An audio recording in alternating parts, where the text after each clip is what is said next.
ओम शांति। आज हम 30 अगस्त 2025 की मुरली के कुछ खास रत्नों पर चर्चा कर रहे हैं। और देखिए, शुरुआत ही एक गहरे आवाहन से होती है। मीठे बच्चे, ज्ञान को बुद्धि में धारण कर आपस में मिलकर क्लास चलाओ, अपना और औरों का कल्याण कर सच्ची कमाई करते रहो। तो मतलब आज का फोकस सिर्फ सुनने पर नहीं है, बल्कि उसे जीवन में उतार कर और हाँ, मिलकर आगे बढ़ने पर है। और इसी से जुड़ा एक बहुत जरूरी सवाल मुरली उठाती है। वो पूछती है, तुम बच्चों में कौन सा अहंकार कभी नहीं आना चाहिए? जिसका जवाब भी देखिए कितना व्यवहारिक है कि भाई कभी ये ना सोचें कि अरे ये छोटी बच्ची क्या समझाएगी, है ना? हाँ, बिल्कुल। या फिर ऐसा हो कि कोई खास टीचर नहीं है तो चलो भाई क्लास ही बंद कर दो। जी। मुरली इसे सीधा सीधा माया का विघ्न बताती है और सलाह देती है कि सुनाने वाले के नाम रूप से परे होकर बाप यानी शिव बाबा की याद में ज्ञान सुने। बिल्कुल सही। तो चलिए इसी धागे को पकड़कर आगे बढ़ते हैं और मुरली के संदेशों को और गहराई से समझते हैं। मुरली याद दिलाती है कि ये ज्ञान देने वाला निराकार रूहानी बाप है, कोई जिस्मानी हस्ती नहीं। जी हाँ। वो संगम युग यानी इस विशेष समय पर हमें आप समान मतलब पुरुषोत्तम बनने की राह दिखाते हैं। बिल्कुल।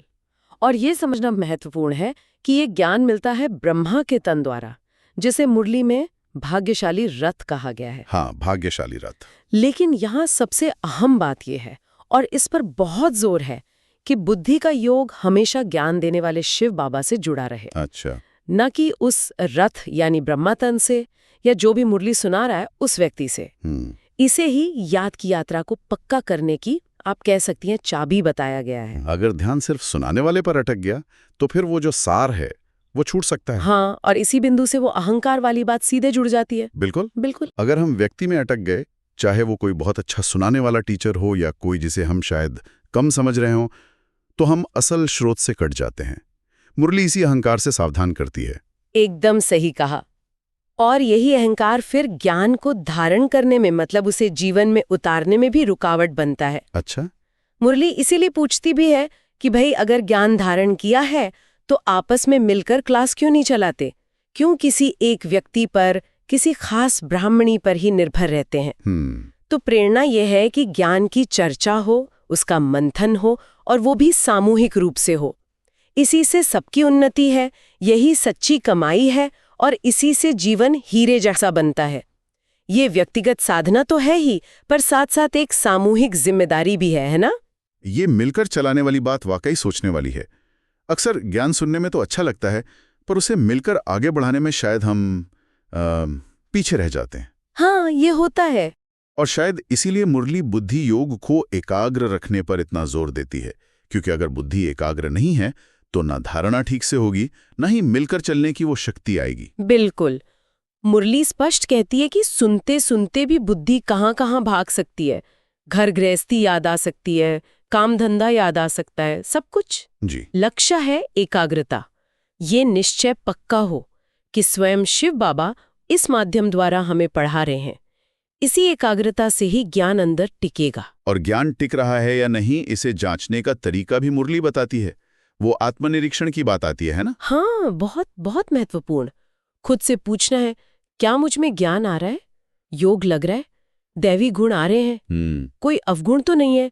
जैसे मुरली में आता है लोभ, जिसे लालच का भूत कहा गया है। लालच का भूत? हाँ, मतलब ज्ञान या पद के प्रति भी जो सूक्ष्म आसक्ति होती है, या फिर क्रिमिनल आई यानी अपवित्र दृष्टि, वो तो मन में नहीं आती। कहीं माया के प्रभाव में आकर कोई गलत कर्म तो नहीं हो रहा? और साथ ही भाइयों को बहनों की बहुत संभाल रखने, उन्हें पवित्र दृष्टि से देखने की खास हिदायत भी दी गई है। इसमें स्वदर्शन चक्रधारी बनने की बात भी है, यानी अपने 84 जन्मों के पूरे चक्र को यथार्थ रूप से जानने की प्रेरणा। ये शायद नए लोगों के लिए एकदम समझना आसान न हो। बिल्कुल। इसलिए मुरली कहती है कि नए लोगों को सभा में धीरे धीरे समझने का मौका देना चाहिए, कोई जल्दबाजी नहीं करनी। अच्छा। बड़ा लक्ष्य तो बहुत ऊंचा है, इस पतित आसुरी दुनिया में पावन दैवी राजधानी की स्थापना करना। जी। और सबसे अनोखी बात क्या है?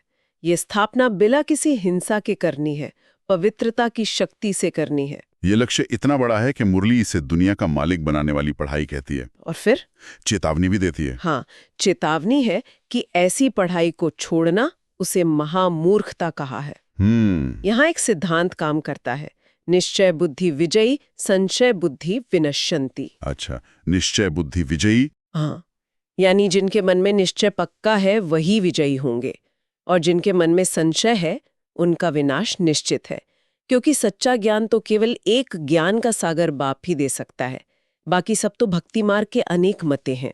तो अंत में अगर हम मुख्य सार देखें, धारणा के लिए पॉइंट्स जिन्हें जीवन में उतारना है, पहला तो ये कि मुरली सुनते वक्त बुद्धि भटके नहीं, ये स्मृति रहे कि शिव बाबा के महावाक्य सुन रहे हैं। बिल्कुल। और दूसरा, लगातार खुद को जांचना कि मुझमें ज्ञान, योग और देवी गुण कितने धारण हो रहे हैं, कहीं लोभ या कोई और विकर्म वो हावी तो नहीं हो रहा। इसके साथ एक बहुत शक्तिशाली वरदान भी है आज की मुरली में।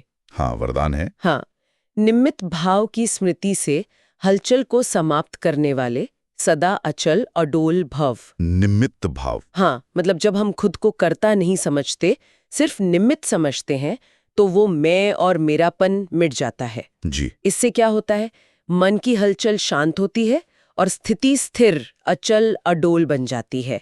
सेवा भी फिर बोझ नहीं लगती, सहज खेल लगती है। ये निमित्त भाव सुनने में बहुत शक्तिशाली लगता है, पर रोजमर्रा की भागदौड़ में इसे बनाए रखना कितना सहज या मुश्किल होता होगा।